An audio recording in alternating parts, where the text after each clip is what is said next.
খসে পড়ছে প্লাস্টার আর ছাদের অংশবিশেষ। বৃষ্টি হলেই ডাক্তারের কক্ষ ও ল্যাবসহ বিভিন্ন ঘরে প্রবেশ করছে পানি। প্রায় সবগুলো ঘরেই দেখা দিয়েছে ফাটল। বালু সিমেন্টের আস্তরণ খুলে দেয়াল ও ছাদের রড বের হয়ে পড়েছে। এমনকি ছাদে ঝুলানো ফ্যান পর্যন্ত খসে পড়েছে। ভয়াবহ ঝুঁকির মধ্যেই চলছে চাঁপাইনবাবগঞ্জ জেলা বক্ষব্যাধি ক্লিনিকের চিকিৎসা সেবা।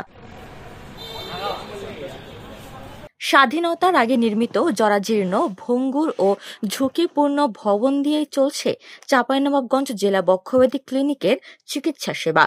নিরাপত্তা ঝুঁকি নিয়েই দায়িত্ব পালন করছেন চিকিৎসক ও নার্সরা। এদিকে ল্যাব রুমে পানি প্রবেশ করায় কয়েক কোটি টাকার চিকিৎসা সরঞ্জাম ক্ষতির মুখে পড়েছে। কয়েক দশক ধরে বারবার নামমাত্র মেরামত করে চলছে জেলা টিবি হাসপাতাল। আমি এখানে চিকিৎসা নিতে এসেছি। আমি এসে দেখি কি বিল্ডিং এর অবস্থা অনেক খারাপ, অনেক জায়গা ঝরে পড়ে গেছে। আমাদের মতো রোগী যদি এখানে আসা এরকম খারাপ অবস্থায় থাকে তাহলে তো আমরা আশঙ্কাজনক, এটা যে কোনো সময় ভেঙে পড়তে পারে। তো অতি শীঘ্রই মেরামত করা প্রয়োজন। বিল্ডিংয়ে আমরা চাকরি করছি, তো আমাদের ভয় লাগতেছে কখন খসে পড়ছে মাথার উপরে, কোথায় পিঠের উপর। তো এই বিল্ডিংটা আমাদের নতুন করা খুবই একান্তর দরকার। আর বিল্ডিংটা ভালো হলে আমাদের সব ভালো লাগবে। এবং এখন কষ্টের মধ্যে আছি, ঝুঁকির মধ্যে আছি। দয়া করে আমাদের নতুন বিল্ডিং একটি ভবন করে দিলে আমাদের খুব উপকৃত হবে। জানা গেছে 1960-এর দশকে নির্মিত হয় ক্লিনিকটি।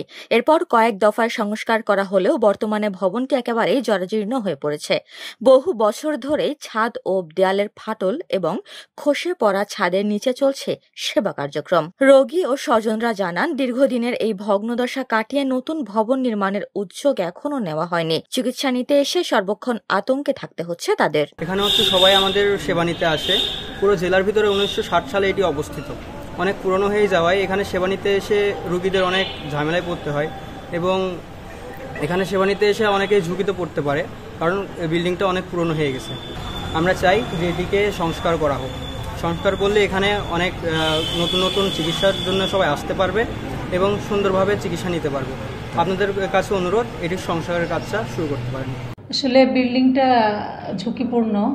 আমরা যেহেতু চাকুরি করি, এজন্যে আমাদের ঝুঁকির মধ্যেই প্রতিনিয়ত ঝুঁকি এবং আতঙ্কের মধ্যে কাজ করতে হয়।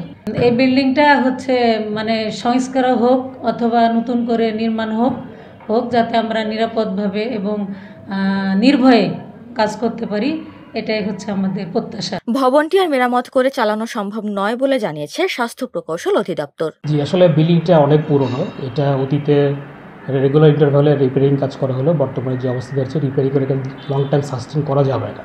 তো আমাদের একটা প্ল্যানিং আছে পুনর্নির্মাণের। এই সংক্রান্ত আমাদের ঊর্ধ্বতন কর্তৃপক্ষের কাছে চাহিদা পাঠানো হয়েছে।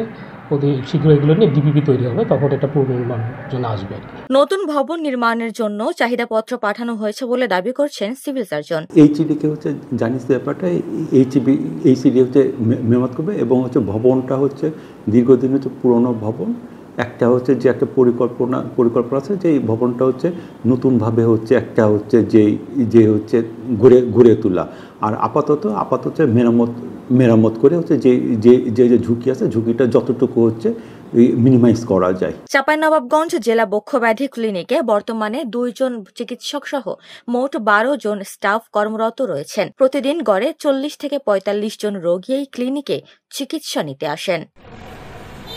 উপমা রায়, সোনালী নিউজ।